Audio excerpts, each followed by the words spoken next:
Hi English students, this is Miss Alsamani or Miss Newman. I'll answer to both. I am your English instructor this semester and I look forward to teaching you all. I want to let you know that since this is an online class, you'll need to check Blackboard regularly.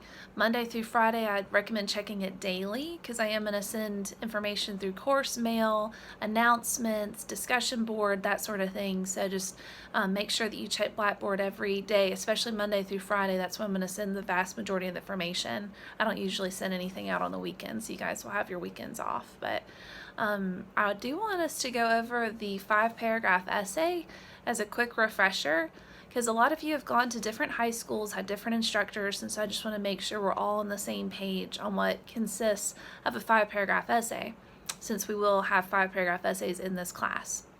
So 5 paragraphs, your first paragraph is your introduction paragraph, then there's 3 body paragraphs, and then the conclusion paragraph. Your introduction paragraph needs to have at least 5 sentences. A lot of students will try to turn in very short introductions, 2 or 3 sentences. I prefer at least 5 sentences. You can go over, of course, but I do think that you should spend a little extra time introducing your topic. So 5 sentences is your minimum. The introduction paragraph ends with a thesis statement. The thesis statement is a 1-sentence summary of what your whole topic consists of. So as a reader, I should be able to pull out your thesis statement and know what your entire essay focuses on.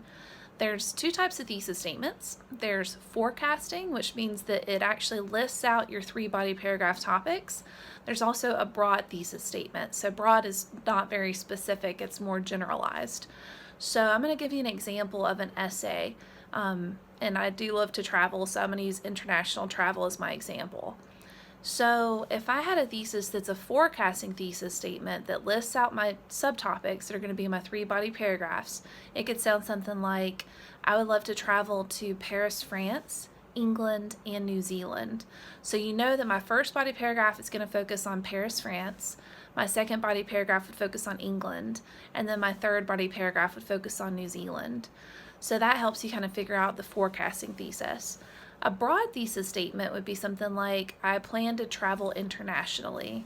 So it does sum up what my whole essay is about because I'm going to focus on international travel, but the reader doesn't necessarily know exactly which areas of the world I want to focus on. And so depending on your topic, a forecasting thesis might work or a broad thesis statement. I don't really actually have a preference. It's more based off what you're going to focus on what's going to work best for you, and also what kind of writer you are. So just know going forward, you've got to have a thesis statement, whether it is forecasting or broad.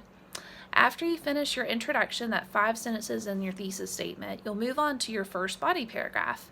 All 3 of your body paragraphs are going to need to have topic sentences.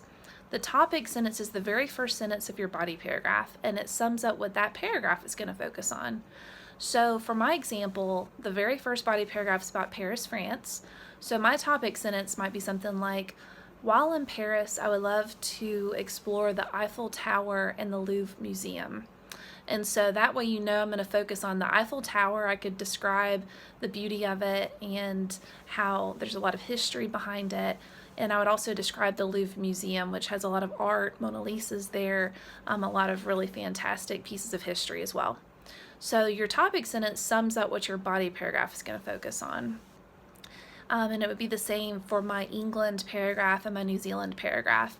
An England topic sentence might be something like, I would love to explore the countryside in England, and then I would describe the rolling hills and the small towns and kind of the rural area of England that I would like to explore.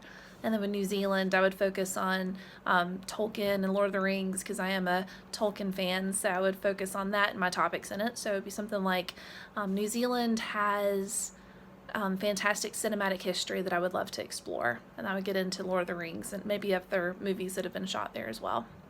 After I finish my 3 body paragraphs, I would need to have a conclusion paragraph. Your conclusion paragraph sums up what your whole essay is about. If there's a lesson to be learned, that's where your lesson goes. You really want to sum up what your main point is for your entire essay in the conclusion.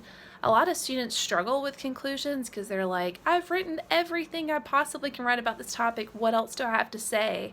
Well, ask yourself the question, what do I want the reader to take away from this essay? What's my main point? Is there a lesson? Is there a change the reader needs to make to his or her life?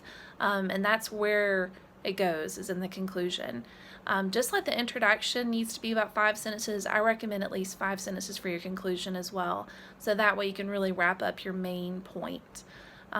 So I know that was a lot of information all at once. There is a short multiple choice quiz that you'll need to take. It's only 10 questions, but I've covered all the information in this video.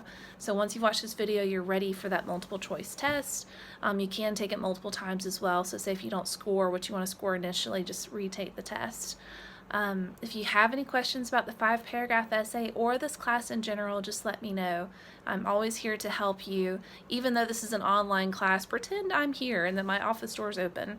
Also, if you ever are on campus and need to stop by, feel free to come by Wallace Hall 138. I'm always here to help you. Also, you can call me or email me. I'm only a phone call or email away. So I'm going to be here to guide you through the semester. So no worries, you're going to be just fine. And I look forward to teaching you and helping you become a more confident writer. Thanks. Bye.